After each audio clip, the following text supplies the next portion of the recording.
Imagine this. You're really at rock bottom, truly. You're broke, desperate, maybe even, sleeping in your car. And then out of nowhere, you get offered this job.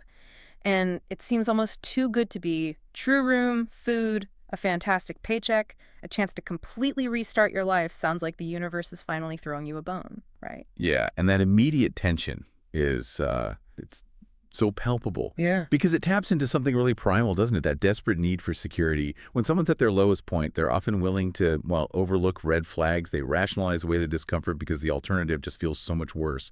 It's a vulnerability that creates this powerful emotional hook right from the very start. It primes you for unease, even before anything really sinister happens. Exactly. And here's the kicker, the catch. Your new boss. Well, she might be absolutely, certifiably insane. It sounds like the opening scene of a psychological thriller, doesn't it? Something designed to just chill you to the bone, make you question every seemingly perfect opportunity. Well, welcome everyone to The Housemaid by Freida McFadden. It's a novel that doesn't just grab you by the throat, it kind of cinches it tighter with every single page, leaves you breathless.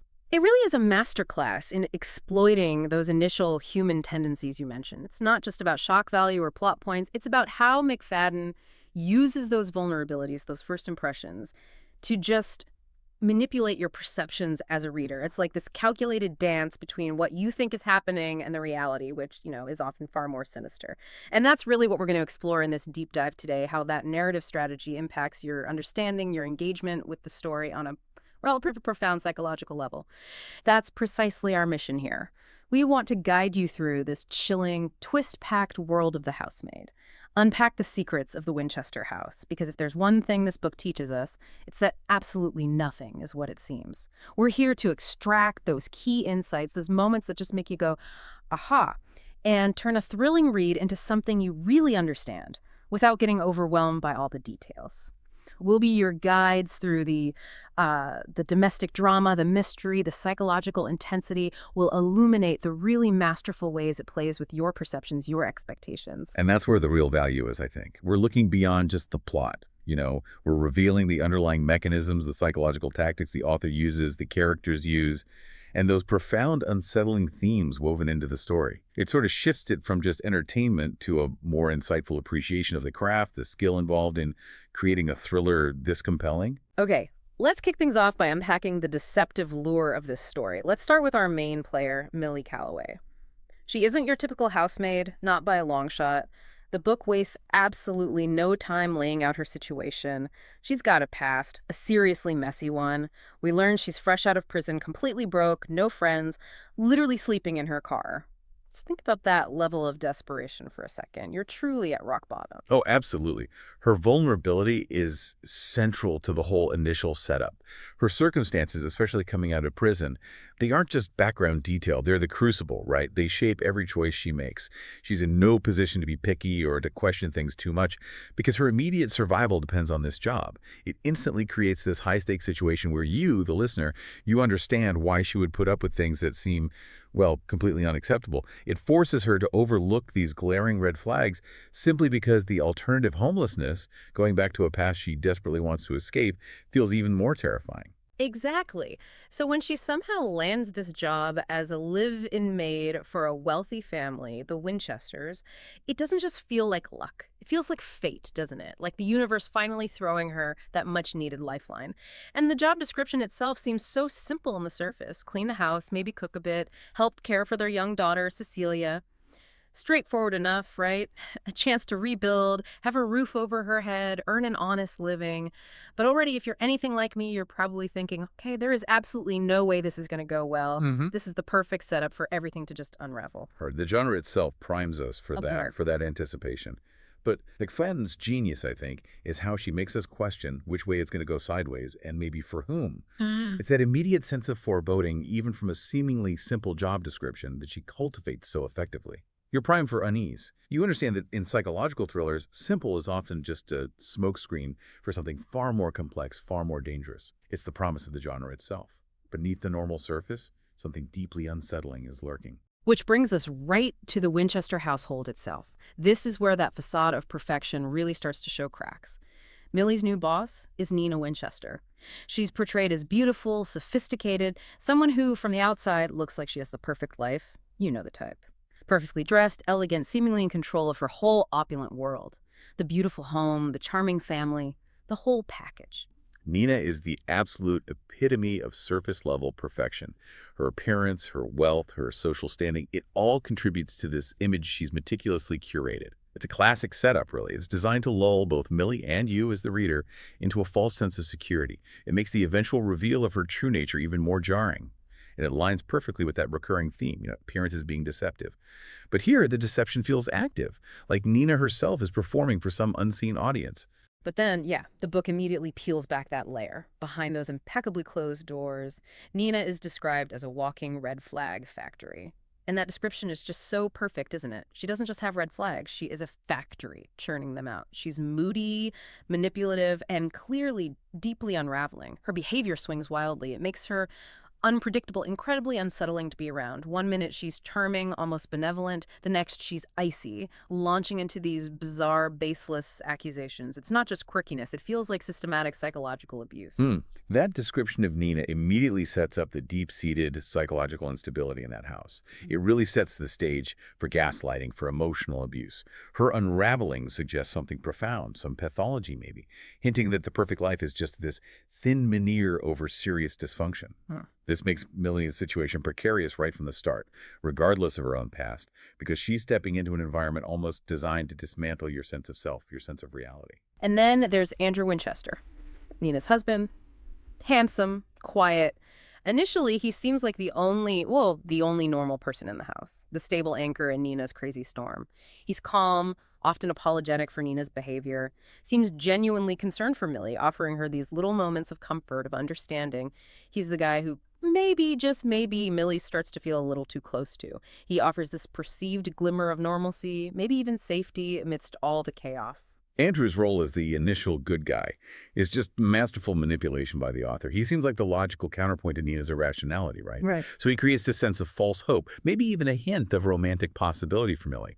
And that portrayal is so meticulously crafted to draw you in, to make you drop your guard. It immediately sets up this triangular dynamic, even if it's just implied at first, where the quiet, seemingly sympathetic husband becomes this key variable in Millie's rapidly deteriorating situation. And already you feel that immediate sense of unease, don't you? That gut feeling that something is deeply, profoundly wrong here.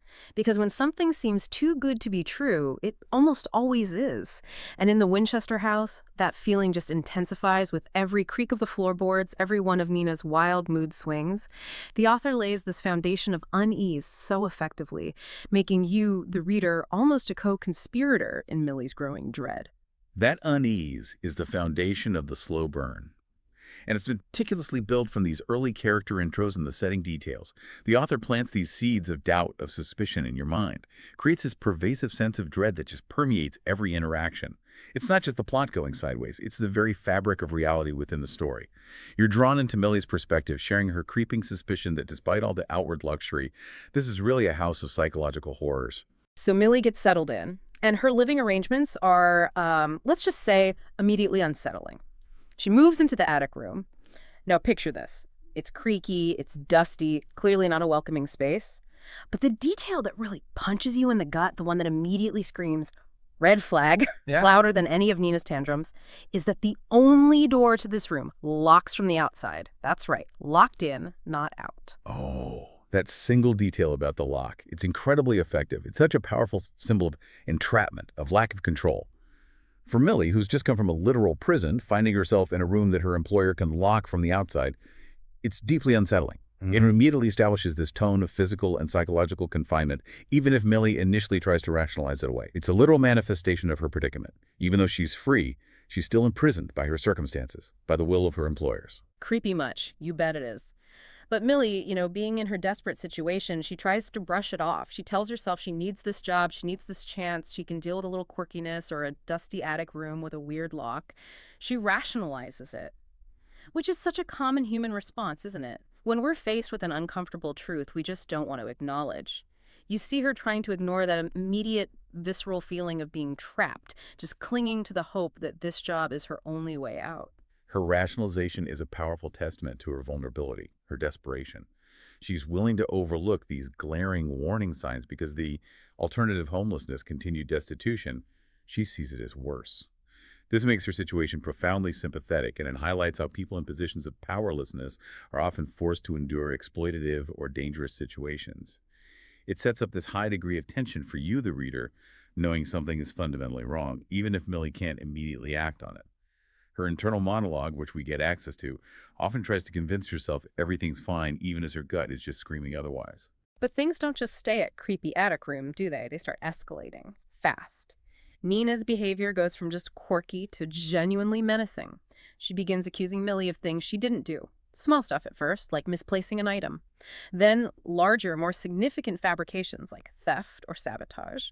She throws these intense tantrums, acting sweet and charming one moment, then monstrous and venomous the next, often with no clear provocation. It's not just moodiness, it's like full-blown psychological warfare, delivered in designer heels, designed to keep Millie perpetually off balance. This is such an insidious form of abuse. It's incredibly difficult to combat because it attacks the victim's own perception of reality. This pattern, the baseless accusations, the gaslighting, the unpredictable mood swings, it's all designed to destabilize Millie's perception. Nina isn't just being difficult, she's deliberately sowing seeds of doubt, not just in Millie's mind, but also in the minds of anyone who might observe her behavior. This makes it incredibly difficult for Millie to seek help or for anyone to believe her, which just isolates her further within that house. At this point, as a reader, you are constantly on edge. You're wondering, is Nina genuinely mentally unstable? Is she dangerous, maybe even physically? Or is Millie, given her past, her desperate situation, perhaps imagining things, misinterpreting the situation? Freida McFadden does this absolutely brilliant job of making you question everyone. You are constantly second-guessing every interaction, every accusation, every moment of apparent normalcy. The lines between victim and villain get blurry really fast. You just don't know who to trust. It's a masterclass in narrative ambiguity. The author's skill really lies in crafting that ambiguity. By giving us Millie's first-person perspective, but also showing Nina's erratic behavior and increasingly unsettling environment. McFadden forces you, the reader, into the same state of confusion and distrust that Millie experiences. This active engagement, trying to decipher the truth, it creates this powerful psychological bond between you and the protagonist. The deliberate erosion of certainty, it's a hallmark of the genre, right? It makes you complicit in the narrative's tension. We are trapped in that attic room with Millie, second-guessing every kindness and every cruelty. So we've talked about the creepy setup, the unsettling dynamics, the constant blurring of reality. But here's where it gets really interesting. Because this isn't just a thriller about spooky houses and crazy bosses. This is fundamentally a story about power. It's about how people use control, wealth, fear to manipulate others, often in the most subtle, insidious ways imaginable. It really delves into the dark underbelly of domestic control. Indeed. It's a profound exploration of interpersonal power dynamics. Millie, as we discussed, she starts with virtually no power. She's poor, she has a criminal record, and crucially in a society where perception often trumps truth, no one is likely to believe her over a wealthy, seemingly respectable woman like Nina. This vulnerability isn't just a plot device, it's the engine that drives her exploitation. Her very identity, her past, they become weapons that can be used against her. Right. She's got no leverage at all. She's in a desperate situation, and that desperation is absolutely exploited. Nina, on the other hand, she appears to have it all. Money, a rich husband, and seemingly the upper hand in every single interaction. She wields her status, her wealth, like a weapon, uses them to intimidate, isolate, control Millie. She weaponizes her privilege against Millie's precarious position, creating this profound imbalance. But this raises an important question, doesn't it? Is Nina really as in control as she seems? Or is her apparent dominance just a performance, a desperate attempt to maintain a facade? The narrative subtly hints at this from early on, suggesting that even those who seem to hold all the power might be operating from their own place of deep-seated insecurity or maybe a desperate need to maintain appearances. This further complicates the power hierarchy, because in a psychological thriller, the most seemingly powerful figures often have their own hidden weaknesses, their own agendas. And then there's Andrew. We touched on him earlier. He's initially painted as the good guy. You know the type. Calm, supportive, always there to sort of rescue Millie when Nina freaks out, offering a kind word, a sympathetic glance, sometimes even a small, clandestine gesture of comfort. He's the one who seems to be the oasis of sanity in the Winchester home, a perceived ally in Millie's growing nightmare.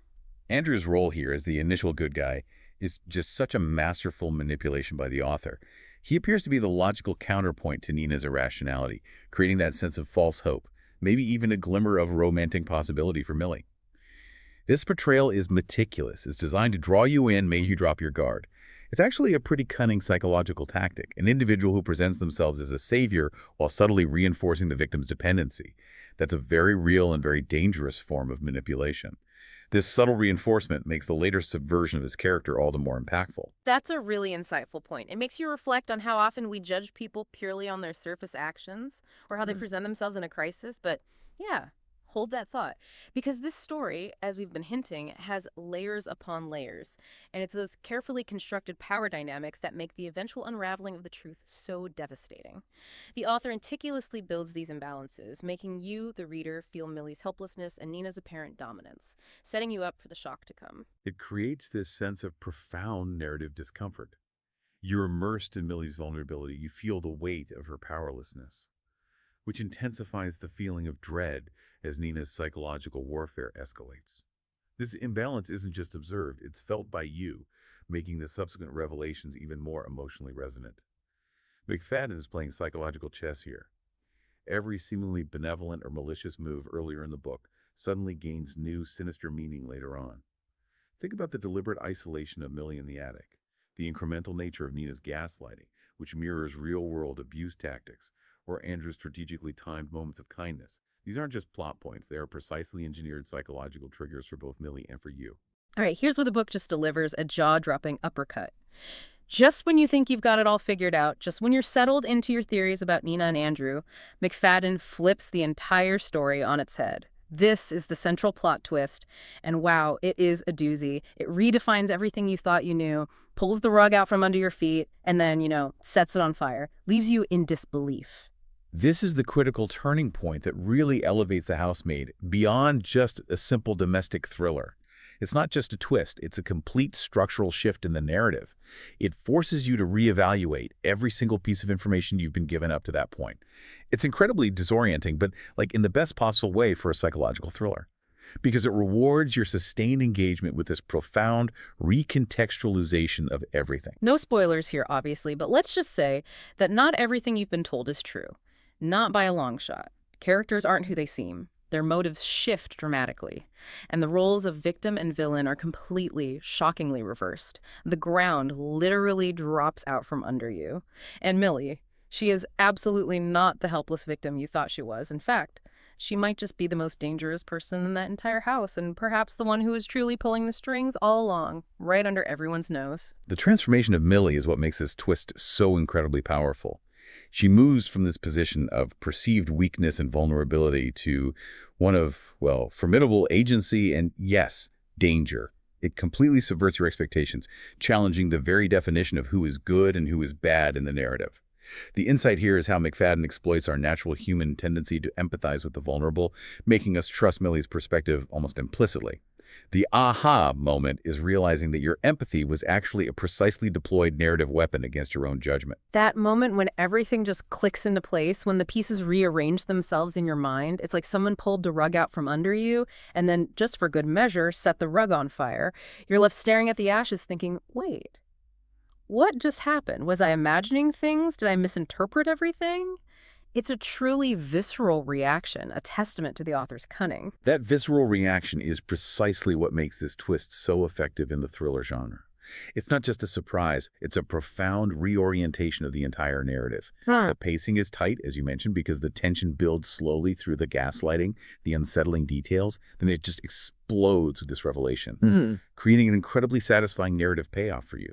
McFadden doesn't just hide information. She actively plants misleading information, building false archetypes, and then dismantles them with surgical precision. It proves how easily our perceptions can be manipulated when information is withheld or presented deceptively. And that's what makes this book so incredibly addictive. The pacing is tight, the tension builds slowly like a pressure cooker, and then it just explodes. It's a masterclass in psychological chess, where every single move, every seemingly throwaway line or interaction matters far more than you initially realize. The real question becomes, how does an author so completely redefine our perception of characters we thought we knew? It's not just about hiding information, is it? It's about planting misleading information, building false archetypes, and then just dismantling them with surgical precision. It's absolutely about controlling the narrative perspective and carefully doling out information. McFadden brilliantly uses Millie's initial vulnerability and your empathy for her to establish a particular point of view. By presenting a seemingly clear villain in Nina and a potential savior in Andrew, the author establishes these strong reader biases. The twist then leverages those biases against you, proving how easily perceptions can be manipulated when information is withheld or presented deceptively. This requires incredible foresight and meticulous plotting to ensure that the twist, while shocking, also feels earned in retrospect. You look back and think, ah, yes, the clues were there. Okay, let's pivot a bit now and break down what this book is really saying beyond the thrilling plot. What are the key themes, the takeaways that resonate long after you've put the book down? First up, appearances lie. This is a massive one in The Housemaid. Everyone wears a mask in this story, sometimes multiple masks, and they wear them so convincingly. This theme is foundational to the psychological thriller genre, but McFadden executes it brilliantly here. The perfectly manicured Winchester home, the charming husband, the sweet child, these are all elements of a seemingly idyllic facade. The author systematically dismantles this image, revealing that wealth and outward presentation mean absolutely nothing if the foundation, the core of the family and their relationships is just rotten. This offers the chilling insight that our fundamental human tendency to trust initial impressions can be our greatest vulnerability in the face of sophisticated manipulation. It's the ultimate cautionary tale, isn't it? The Housemaid reminds us, in the most chilling way possible, that the scariest monsters often live in plain sight. They're not lurking in shadows, they're smiling at you across the dinner table. This theme profoundly challenges our everyday assumptions about people we meet, situations we encounter. It forces us to question our immediate judgments and to look beyond that glittering surface. It highlights the disturbing reality that the most dangerous deceptions can happen in seemingly safe, familiar environments, like your own neighborhood. It encourages a healthy skepticism, doesn't it? Which is a valuable takeaway in a world where appearances can be so expertly crafted, particularly, in the age of social media where curated images dominate. This story forces you to consider that what you present to the world, or what others present to you, might just be a carefully constructed illusion designed to hide a far darker truth. It's a powerful statement on the deceit inherent in some human interactions, prompting us to maybe examine the unspoken narratives people carry. Next up, we have the theme of trauma and survival. Millie's past isn't just background noise. It's absolutely integral to who she is. It shapes her every decision throughout the narrative. She's not just cleaning floors in the Winchester house. She's metaphorically cleaning up the messy, messy aftermath of her own life and everything she's been through. Her experiences have forged her into someone capable of incredible resilience. Her trauma is her crucible. Absolutely. It's what has forged her resilience, her instincts, and ultimately her capacity for extreme action. The book meticulously explores how far people will go when pushed to the absolute brink, not just to survive a current threat, but also maybe to seek retribution for past injustices. It highlights the deep psychological impact of trauma and how it can manifest in powerful, sometimes dangerous, forms of self-preservation and revenge.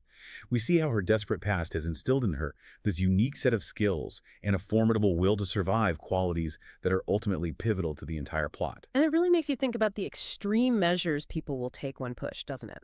This book dives deep into the human psyche, explores how trauma can shape a person's entire being, driving them to acts they might never have imagined they were capable of. It explores how it can forge a resilience that is both awe-inspiring and, in some cases, terrifyingly dangerous, blurring the lines between self-defense and something more vengeful. It definitely blurs the lines between a healthy coping mechanism and a destructive one. The resilience forged by trauma can be a strength, a powerful drive to overcome adversity. But when combined with a desire for revenge or survival in extreme circumstances, it can lead to morally ambiguous actions. The narrative doesn't shy away from that complexity, which is crucial for a compelling psychological thriller that aims to explore the darker corners of human nature. It forces us to ask, at what point does survival turn into something else entirely? Then there's gaslighting and manipulation, which is just rampant throughout the book. At several points, like we discussed, you, the reader, you're not sure who to trust because the characters themselves don't trust their own reality. Right. This is what makes it so psychologically intense and unsettling. Gaslighting is a central pillar of the psychological torment in this story. It's that insidious form of psychological abuse where one person makes another question their sanity, their memory, their perception of reality, systematically eroding their sense of self. In The Housemaid, it's a constant, pervasive element that chips away at Millie's and your sense of what is real and what is fabricated. This is domestic abuse seen through a thriller lens, showing how trust is eroded and how victims can be systematically isolated and controlled by those closest to them, often leaving no external trace. It really highlights the insidious nature of this type of manipulation, doesn't it? How it slowly, subtly erodes a person's trust in their own perceptions, makes them doubt everything, even their most fundamental experiences. It's a terrifying tactic, and the book portrays it with chilling accuracy, demonstrating how victims can be led to believe they are truly losing their minds. It creates a sense of profound vulnerability for the character, which in turn amplifies your investment in her struggle. The constant questioning of reality means that every interaction is fraught with tension, and you're always attempting to discern the true intentions behind the words and actions of the characters. It serves as a stark reminder of how easily one's perception can be skewed when subjected to such consistent psychological pressure. Finally, let's talk about reinvention. Millie's character arc is just fascinating. She starts off as someone you immediately want to protect, right? Someone you feel immense sympathy for, given her desperate circumstances and her past. But by the very end, your feelings are incredibly complicated. You kind of fear her, perhaps, for what she's become capable of. You definitely respect her for her sheer resilience, her ingenuity, and maybe, just maybe, you're still rooting for her despite everything she's done. This complex emotional response from you, the reader, is a testament to the depth of Millie's character development. She isn't a static victim. She's a dynamic protagonist who undergoes this profound transformation. A key aspect of this is how the definition of hero or villain becomes fluid. Millie embodies both, depending on your perspective and the specific events. She reinvents herself out of necessity, out of a drive for survival and justice. And that reinvention is both empowering and unsettling. It forces us to confront uncomfortable truths about what people are capable of when pushed to their limits, challenging our preconceived notions of morality. It's incredibly complicated, as you said, and that's truly the beauty of it. It's not a black and white narrative, and that complexity is what makes her journey so compelling and memorable. It makes you reflect on the nature of identity and how it can be completely transformed under extreme pressure. Who are we really when everything is stripped away and we're faced with the ultimate test of survival? What deep reservoirs of strength, or perhaps something darker, do we find within ourselves? And this fluidity in her character, how she evolves from someone to be pitied to someone to be feared, is what allows that major twist to land with such impact. You're primed to see her in one light, making the reveal of her true capabilities forged by her past and present struggles all the more shocking, and yet believable in retrospect. It also allows the author to explore the nuances of justice. Is it still justice if it's delivered by unconventional means, or from a morally gray space? So, why does The Housemaid work so well as a thriller? A lot of it comes down to the author's craft. First, her writing style is incredibly accessible, engaging. You definitely don't need a PhD in literature to enjoy this book. Freida McFadden keeps it simple, sharp, and intensely cinematic. It reads like a movie playing out in your head, painting these vivid scenes effortlessly. That accessibility is a definite strength. It ensures that the story's complex psychological elements and intricate plot twists don't get bogged down in overly dense prose. The clarity of her writing allows you to focus entirely on the building tension, the unfolding mystery, rather than getting lost in, linguistic complexities. It enables a very direct, almost experiential connection with the narrative. She employs a masterful structural choice, short chapters, and they end on cliffhangers almost every single time. This creates that addictive, just one more page energy that keeps you up until 3 a.m., promising yourself you'll stop after this one. But then suddenly it's 5 a.m. and you're turning the last page. It truly is like binge-watching a Netflix thriller, but in your brain. All the immediate gratification, the relentless forward momentum. The short chapters and cliffhangers are classic thriller techniques, for sure, but McFadden perfects them here by using them almost relentlessly. They create this incessant pull, this powerful current that just sweeps you along. This structural choice directly contributes to the feeling of being trapped within the narrative, mirroring Millie's own confinement and the escalating sense of urgency. It ensures that the tension never truly dissipates. It's a very deliberate and effective pacing strategy that keeps you physically and psychologically invested. And because the story is almost entirely told from Millie's perspective, we get this incredibly raw, vulnerable, and often sarcastic voice that feels profoundly real. It's not some detached, omniscient narrator, it's personal. It's like hearing your best friend tell you the wildest, most unbelievable story of their life, confiding in you, pulling you into their terrifying experience as if you were right there beside them. This immediacy enhances the psychological tension significantly. This first-person narration is absolutely vital. It's what allows you to fully inhabit Millie's uncertainty, her fear, her eventual transformation. By experiencing the events through her eyes, the psychological tension is amplified because you share her limited knowledge, her vulnerability. It makes the reveals and the twists all the more impactful. Her distinctive voice makes her relatable, even when her actions become morally ambiguous later on. It draws you into her complex moral landscape. Okay, let's talk about the final act and beyond. Without giving too much away for those who haven't read it yet, let's just say the ending is incredibly satisfying. It delivers on the promises the book makes for a thriller of this caliber, provides a sense of both closure and delicious, twisted retribution. It provides a sense of closure, definitely, even if that closure is dark and twisted, which is often the hallmark of a truly impactful psychological thriller. For thriller readers, a satisfying ending often means that loose ends are tied up, and some form of justice, however unconventional, is served. McFadden delivers on that, offering a resolution that feels earned, given the narrative's trajectory and the characters' intense journeys. It challenges simplistic notions of good triumphing over evil, suggesting instead a more complex form of equilibrium. Revenge gets served, secrets get spilled, and justice. Maybe a little twisted, like you said, but yes, it absolutely happens. It appeals to that primal desire for things to be set right, even if the path to getting there is morally gray, laced with cunning. This kind of ending truly appeals to thriller readers who appreciate a sense of decisive, albeit often unconventional, closure. Leaves you with a lingering, unsettling feeling. It also challenges that simplistic notion of good triumphing over evil. Instead, it suggests a more complex form of equilibrium, where those who have been wrong find their own version of justice, which might not align with traditional ethical frameworks. This complexity makes the ending more thought-provoking than a straightforward, clean resolution would be. It invites reflection on the nature of retribution and consequence. And for those of you who just devour stories like this, the final pages actually hint that Millie's story isn't over.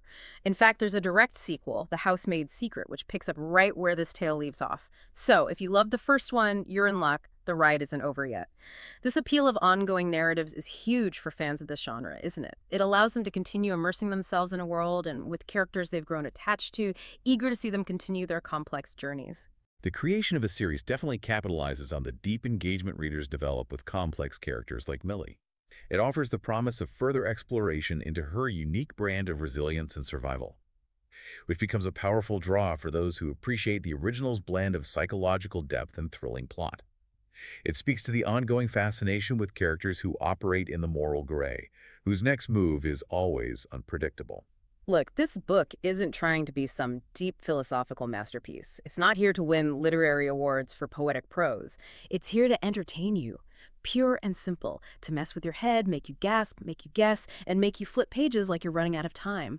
And it does that so incredibly well. It achieves its genre's highest aims. Its success lies precisely in its understanding of its purpose within the genre. It's a masterclass in tension, suspense, psychological manipulation, crafted specifically to deliver an exhilarating reading experience. It fulfills the core promise of a thriller, proving that simple, sharp prose can be incredibly effective when paired with cunning plotting and compelling character work. If you've ever liked shows like You, with its twisted obsession and unreliable narration, or Gone Girl, with its meticulous psychological games and shocking reveals, or even The Handmaid's Tale, with its oppressive control and fight for survival in a domestic setting, you will absolutely devour The Housemaid. It's gritty, it's juicy, it's full of psychological cat and mouse, and it will leave you side-eyeing your own locked doors and questioning the seemingly perfect lives behind closed doors, maybe even your own neighbors. Those comparisons are very apt, because all those narratives excel at creating an unsettling atmosphere of hidden dangers, a profound sense of psychological manipulation. The Housemaid shares that core DNA, expertly blending domestic drama with suspense to create a chilling, immersive experience that resonates precisely because it taps into those underlying anxieties about trust, about hidden realities that often exist just beneath the surface of everyday life. So, that's The Housemaid by Freida McFadden, a tale of secrets, survival, and the terrifying calm of a ticking time bomb just waiting to explode.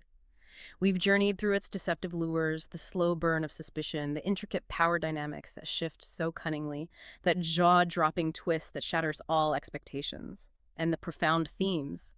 Appearances being deceiving, the resilience born from trauma, the insidious nature of gaslighting, and the radical act of reinvention. We've seen how McFadden's accessible style and Millie's raw, compelling voice make it an unputdownable read.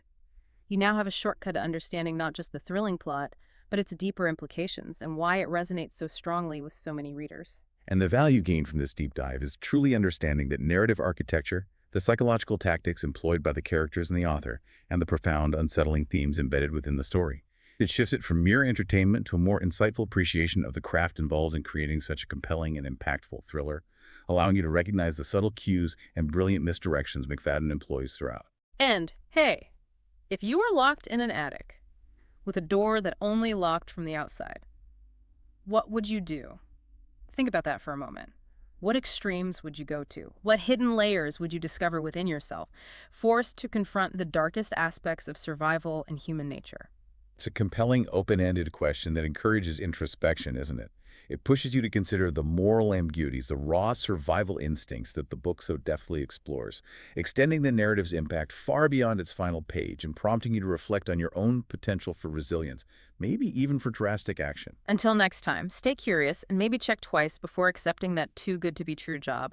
You never know what secrets are locked behind those seemingly perfect doors.